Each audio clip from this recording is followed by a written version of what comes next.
আসসালামু আলাইকুম ভিউয়ার্স, আমি সানিয়া জাহান বলছি। আর্ট টেকনোলজির পক্ষ থেকে সবাইকে স্বাগতম। আজকে আমি তোমাদের সাথে যে টপিকটি নিয়ে আলোচনা করব সেটি হচ্ছে সমান বিরতিতে ডেটা ট্রান্সমিশন করা যায়। ব্যাখ্যা করো। সমান বিরতিতে ডেটা ট্রান্সমিশন করা যায় এর সহজ অর্থ হলো ডেটা একটি নির্দিষ্ট সময় অন্তর নিয়মিতভাবে পাঠানো হয় যাতে ডেটা পৌঁছাতে কোনো রকম দেরি না হয় এবং ডেটা সঠিক সময়ে গন্তব্যে পৌঁছায়। তোমরা হয়তো একটা গান শুনেছো বা কোনো ভিডিও দেখেছো, যদি গানটা থেমে থেমে বাজে বা ভিডিওটা আটকে আটকে চলে তাহলে কি তোমাদের ভালো লাগবে? একদমই না। এই সমস্যাটা যেন না হয় সেজন্যই ডেটাকে একটি নির্দিষ্ট তালে সমান বিরতিতে পাঠানো হয়। এই সমান বিরতিতে ডেটা ট্রান্সমিশন মূলত সিনক্রোনাস এবং আইসোক্রোনাস ট্রান্সমিশন পদ্ধতিতেই ঘটে। সিনক্রোনাস ট্রান্সমিশন, এখানে প্রেরক এবং প্রাপক দুজনেই একটা নির্দিষ্ট ঘড়ির কাঁটার ক্লক সিগন্যালের সাথে তাল মিলিয়ে ডেটা পাঠায় ও গ্রহণ করে, ফলে ডেটা একটানা এবং দ্রুত যেতে পারে।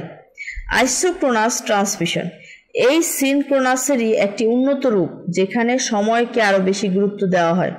ডেটা পাঠানোর সময় ডেটা পৌঁছানোর দেরিকে একেবারে কমিয়ে আনা হয় যাতে সবকিছু রিয়েল টাইমে ঘটে। উদাহরণ হচ্ছে, কিছু বাস্তব উদাহরণ দিয়ে তোমাদের সাথে এই বিষয়টা ক্লিয়ার করি। ভিডিও স্ট্রিমিং, যখন তোমরা লাইভ ভিডিও কল করো, যেমন গুগল মিট বা জুমে, অথবা ইউটিউবে কোনো ভিডিও দেখো, তখন ভিডিও এবং অডিও ডেটা তোমার কাছে সমান বিরতিতে আসতে থাকে। যদি ডেটা থেমে থেমে বা এলোমেলোভাবে আসে তাহলে ছবি আটকে যাবে বা আওয়াজ পড়ে আসবে, যা খুবই বিরক্তিকর। সমান বিরতিতে ডেটা ট্রান্সমিশন নিশ্চিত করে যে ভিডিও এবং অডিও সিগন্যাল ঠিক সময়ে তোমার কাছে পৌঁছাচ্ছে। 2 নম্বর হচ্ছে টেলিভিশন সম্প্রচার। তোমরা যখন টেলিভিশন দেখো তখন তোমরা কি দেখো? তোমরা তখন দেখো টিভি পর্দার ছবি আটকে গেছে বা শব্দ পরে আসছে।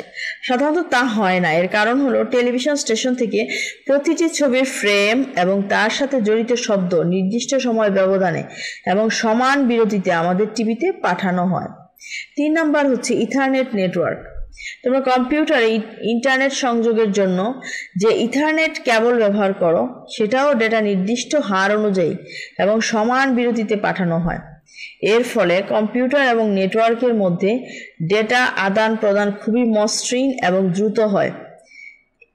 এই পদ্ধতির কিছু সুবিধা আছে। এই পদ্ধতিতে ডেটা ট্রান্সমিশন মসৃণ হয় এবং গতি স্থিতিশীল হয়। এর প্রধান সুবিধাগুলো হলো মসৃণ ডেটা প্রবাহ, ডেটা একটানা এবং কোনো বাধা ছাড়াই প্রবাহিত হয়। স্থিতিশীল গতি, ডেটা আদান প্রদানের গতি সবসময় একই রকম থাকে, হঠাৎ করে কমে বা বেড়ে যায় না। Real time application, live video, online gaming বা টেলিফোন কলের মতো রিয়েল টাইম যোগাযোগের জন্য এই পদ্ধতি অপরিহার্য, কারণ এখানে সময়ের সামান্য দেরিও পুরো অভিজ্ঞতাকে নষ্ট করে দিতে পারে। মোট কথা, সমান বিরতিতে ডেটা ট্রান্সমিশন ডেটা কমিউনিকেশনের একটি অত্যাবশ্যকীয় বৈশিষ্ট্য, যা আমাদের দৈনন্দিন জীবনে নিরবিচ্ছিন্ন এবং উন্নত মানের বা উচ্চমানের ডিজিটাল অভিজ্ঞতার জন্য অত্যন্ত জরুরি। আমাদের এই পাঠের মাধ্যমে আশা করি তোমরা এই টপিকটি বুঝতে পেরেছো। এরপরও যদি তোমাদের কোনো প্রশ্ন থাকে অবশ্যই কমেন্ট সেকশনে জানাতে পারো। আমাদের চ্যানেলটি যদি তোমাদের ভালো লেগে থাকে অবশ্যই লাইক, কমেন্ট, সাবস্ক্রাইব করে আমাদের সাথেই থাকবে। ধন্যবাদ সবাইকে।